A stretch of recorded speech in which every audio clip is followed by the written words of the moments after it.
The New York Jets are filling out their staff. Nathaniel Hackett and Keith Carter are coming to New York. J-E-T-S, Jets, Jets, Jets! Welcome to Jets Talk. My name is Ryan. I'll be your pilot. If you're new here, hit that subscribe button. If you've been here before, welcome back. I love having you here. Boys and girls, we're talking a little Nathaniel Hackett, Keith Carter tandem coming over to New York. Nathaniel Hackett's going to be the offensive coordinator. Keith Carter going to be the offensive line and running backs coach. So I want to get into it, kind of talk about a little bit of their accolades and my thoughts on the overall hirings as well. Nathaniel Hackett, we have talked about. Obviously, this is going to be the big Aaron Rodgers connection that everyone's going to try and draw. Offenses under Nathaniel Hackett, you'll see a mixed bag of results. His 3 best years were the 2 years Rodgers won his MVP, as well as the Bortles and Fournette first rushing attack down in Jacksonville. That was when he overlapped with Robert Saleh down there. Obviously, these guys are going to want to have, actually, Robert Saleh, and I think Ulbrich was down there too. So you have that little bit of a connection there. Ball control on one side, stout defense on the other side. That's how Jacksonville got to the conference championship game that year. And the only reason they lost was because they had to hide Blake Bortles. I shouldn't say only reason they had to lose, but like it is clear as day that Bortles was the reason they could not go further. And they tried to kind of hide him on, I believe it was the final drive of that series. And then the Rodgers MVPs, I mean, I think there's the argument of Adam Gase, Peyton Manning, right? Like Adam Gase was the offensive coordinator for Peyton Manning when Peyton Manning had his best statistical season.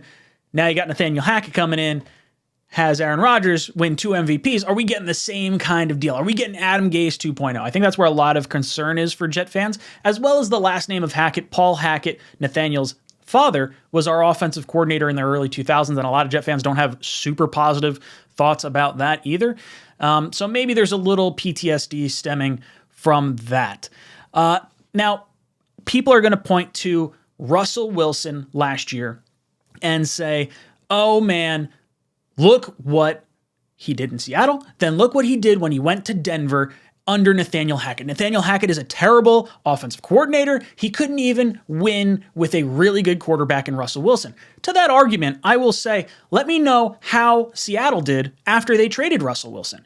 Because if you're asking me, I would say Seattle dumped off Russell Wilson and made it look even better with Geno Smith. So if Geno Smith was in Denver, maybe they have a better shot than Russell Wilson. So maybe it's Russell Wilson that's faltering more so than Nathaniel Hackett.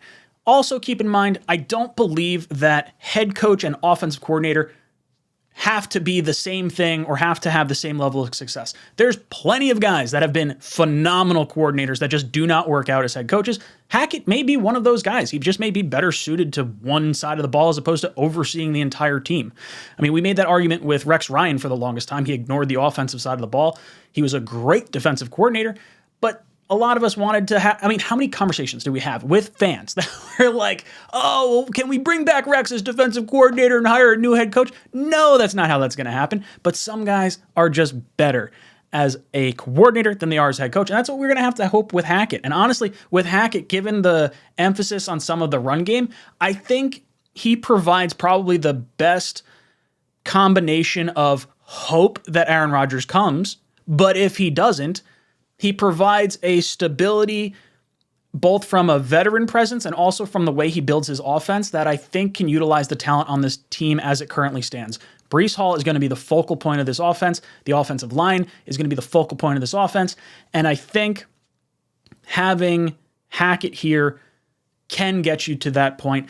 And when you look at it like around the league, what other offensive coordinator were you going to bring in? Who brings one, experienced offensive coordinator experience, and 2, is willing to potentially go into a lame duck year? You're talking about a season where Douglas and Saleh have to win. There is a chance where the Jets don't do anything good this year and everyone gets canned after the season. So you were never going to get one of these up-and-coming guys like a Ben Johnson, a Brian Johnson, a Joe Brady, any of those types of caliber offensive coordinators. One, who maybe don't have as much experience, but 2, don't want to jump to a ship that may possibly be sinking, where Hackett, nothing really is going to happen to him at this point. So him coming back and helping his old buddy in Robert Saleh, that's not too bad. So Hackett, I'm not as concerned about. There is a lot of Jet fans that are super unhappy with this, and I'll leave a poll in the comment section. You guys can, or in the description, you guys can click on it. Let me know how you feel. The one I didn't know as much about was Keith Carter. He was the offensive line coach for the Tennessee Titans. This is his resume. So in 2012 and 2013, he was the Seahawks offensive quality control coach. That overlaps with Robert Saleh's time in Seattle as the defensive quality control coach. So those two have a relationship from there. I'd be curious to know if Hackett and Keith are going to share a little bit of insight in how they felt about Russell Wilson during their times in different locations. Because obviously Keith had Russell in Seattle with Saleh, and then Hackett had Russell Wilson in Denver. In 2015 through 2017, he was the offensive line and running backs coach for the Atlanta Falcons. So he had overlap with both Shanahan, that's Kyle Shanahan out in San Francisco, who was the offensive coordinator at that time, and Jeff Ulbrich. So a nice little connection there. 2018 through 22, he was the Titans offensive line coach. He did have an overlap with former Jets offensive coordinator's brother, Matt LaFleur, the head coach of the now Green Bay Packers with Aaron Rodgers. Under Keith Carter, the Titans offense is top 6 in red zone, scoring each of the last 4 seasons. They had a top 5 rushing attack in 3 of 4 years. And his offensive line blocked for King Henry's 2,000-yard season just a few years ago. So overall, I like the Keith Carter hiring. I think this makes a lot of sense. You get a bunch of connections across the board, guys that are going to communicate, guys that are going to be able to work in lockstep. It doesn't feel like we're getting an entirely new regime or new coaching staff that has to learn about each other's tendencies. Having at least familiarity with the guys in the room, I think is pretty important. Now, as far as what am I going to expect for quarterback and offense in general in this situation, I think the obvious hope is you're going to get Aaron Rodgers. I think that's the home run. If hiring Nathaniel Hackett provides you a relatively decent baseline as a offensive coordinator and gives you a 1% chance better odds of getting someone like Aaron Rodgers, cool. Absolutely awesome. I'm on the Aaron Rodgers train. I have no problem, making the trade, going in for 2 years on a Super Bowl and then seeing what happens with Zach after that. I think that's fine. But I think you also have to look at Rodgers not going to Denver last year with Hackett. I think that is absolutely on everyone's mind. It's hard to differentiate the success of great players and great coaches and the player's the one executing on the field. So Rodgers, clearly a great player before Hackett winds up getting there, has 2 great seasons. Was that Hackett? Was it all on Rodgers? Was it some ayahuasca that he claims, enlightened his mind? Entirely possible. Was Carter's success in the running game and the red zone predicated on how good Derrick Henry is? So it's one of those, chicken or the egg type situations.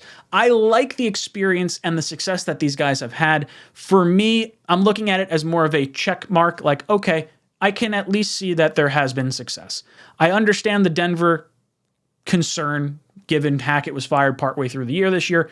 I'm not as concerned given the lower level of responsibility that he's going to be tasked with. Now, I still think you have to find someone to coach up Zach Wilson or to coach up maybe a younger quarterback that you may draft in the future potentially, because I don't see that person on here. I don't see Nathaniel Hackett as someone who has developed a quarterback. I don't see Carter in that mold as well. I think you're still going to be looking for a quarterback coach.